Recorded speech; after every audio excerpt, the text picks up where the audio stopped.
Ada dua kisah tentang masa muda Wiralodra. Pertama, Wiralodra diceritakan menjadi mantri desa, kemudian menjadi bagian dari prajurit Mataram. Kisah ini muncul dalam naskah Babat Bagelen, sejarah ringkas Banyu Urip, serta keterangan yang muncul dalam buku Nusa Jawa Silang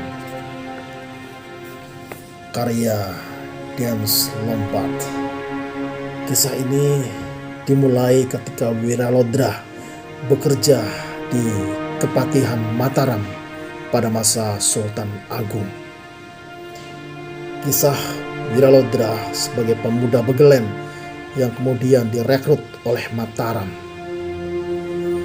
Perihal ini terekam dalam isi naskah Babat Bagelen Banyu Urip. Generasi kedua terhitung dari Kiai Manguyu. Kedua anak itu bernama Bagus Taka dan adiknya Bagus Singa. Mereka berdua setelah dewasa bekerja atau magang kepada Kiai Patih di Mataram. Bekerja atau magang pada Kiai Patih Adipati Singaranu. Sahdan, Kanjeng Sultan sedang dihadap oleh para abdi. Suatu ketika seekor banteng Jawa kepunyaan Sang Prabu Sultan Agung Mataram mengamuk. Orang-orang diserangnya. Para prajurit tidak ada yang sanggup menghentikannya. Sultan Agung marah besar. Sultan Agung membuatnya menjadi sayembara bagi siapa saja yang bisa menaklukkannya, maka akan mendapatkan imbalan yang besar. Bagus Taka melompat maju membelakangi Kiai Patih Singaranu, lalu maju mendekati banteng jantan tersebut.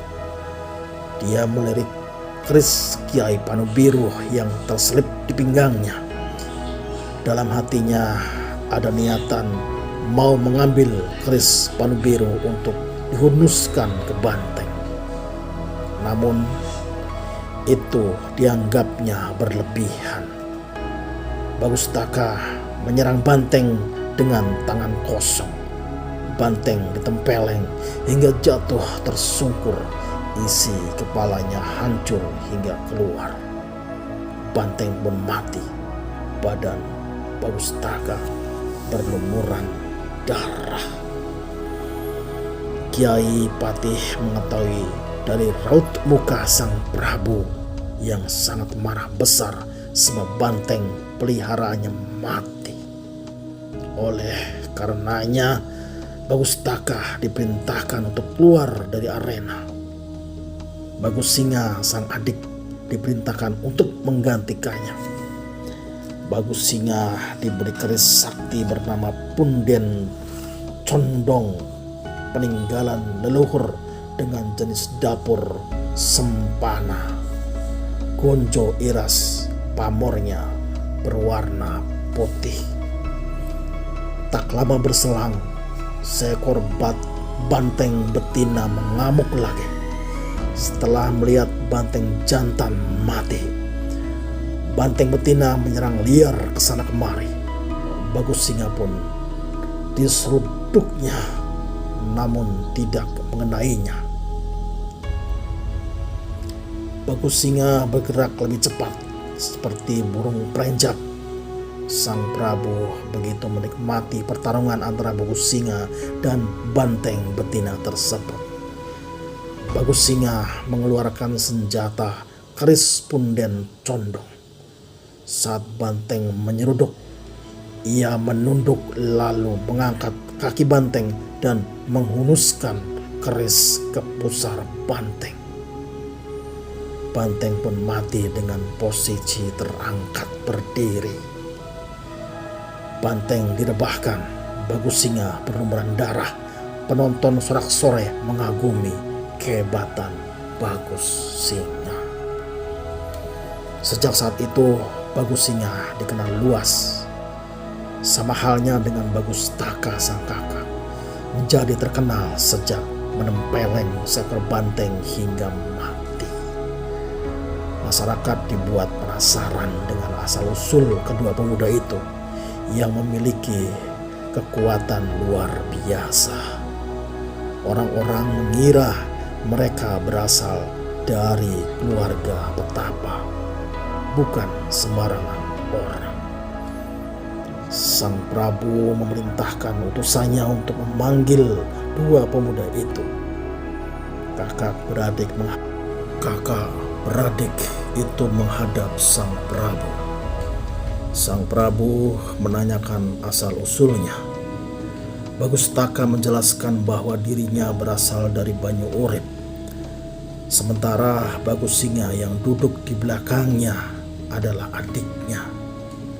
Kepada seorang patih, Sang Prabu Sultan Agung menyampaikan di hadapan para patih dan mantri bahwa Bagustaka diangkat menjadi mantri dengan gelar Prawira Lodra. Dan juga adiknya Bagus Singa diangkat menjadi mantri dengan gelar Mantri Singapati, serta diberi ganjaran membawahi 800 keluarga. Seperti Kademangan atau kantor padukuhan kala itu, Kanjeng Sultan Agung berharap kedua pemuda itu semakin dikenal. Bagustaka atau Mantri Prawira Lodra dan Bagus Singa atau Mantri Singapati pulang menuju Bagelen. Tiba di Bagelen menuju Banyu Urip hingga sampai ke desa Ngandong. Namun tidak lama ia harus kembali ke Mataram.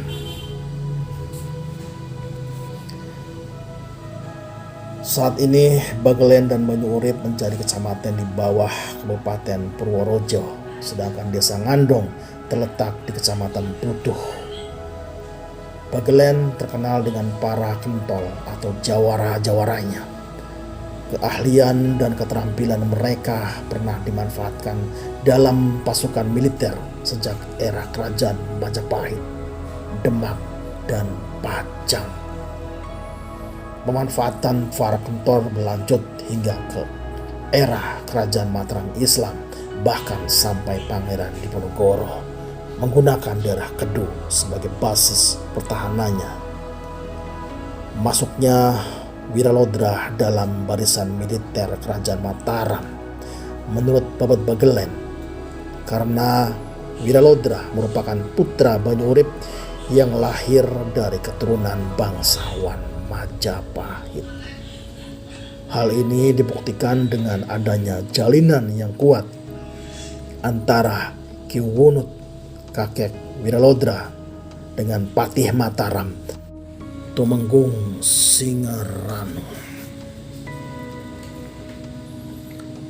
Kisah Wiralodra yang kedua yang berkelana berdasarkan wangsit untuk membuka dan memulai kehidupan di sebuah wilayah di sekitar Sungai Cimanuk. Kisah ini muncul khususnya dalam naskah-naskah salinan Babad Dermayu. Menurut naskah tersebut, gagasan untuk pergi mencari Sungai Cimanuk diperoleh melalui laku tapa brata selama beberapa waktu di sebuah gunung. Kemudian Wiralodra mendapatkan bisikan berupa suara tamarupa yang memberi petunjuk agar pergi menuju ke wilayah barat untuk menemukan hutan Cimanuk yang kelak akan menjadi tempatnya dalam membangun sebuah negara yang diturunkan kepada anak cucunya. Wiralodra digambarkan banyak menemui rintangan dan cobaan dalam mencapai tujuannya tersebut, walaupun pada kisah selanjutnya hutan yang dialiri Sungai Cimanuk berhasil ditemukan Wiralodra. Nah, para pendengar, para pecinta roman sejarah, ini adalah pengantar dari babak pertama serial Wiralodra yang termaktub dalam buku Wiralodra yang akan dibacakan oleh Ki Narasi dalam bagian per bagian atau babak per babak. Selamat mengikuti dan selamat menjadi pendengar setia roman sejarah. Wassalamualaikum warahmatullahi wabarakatuh.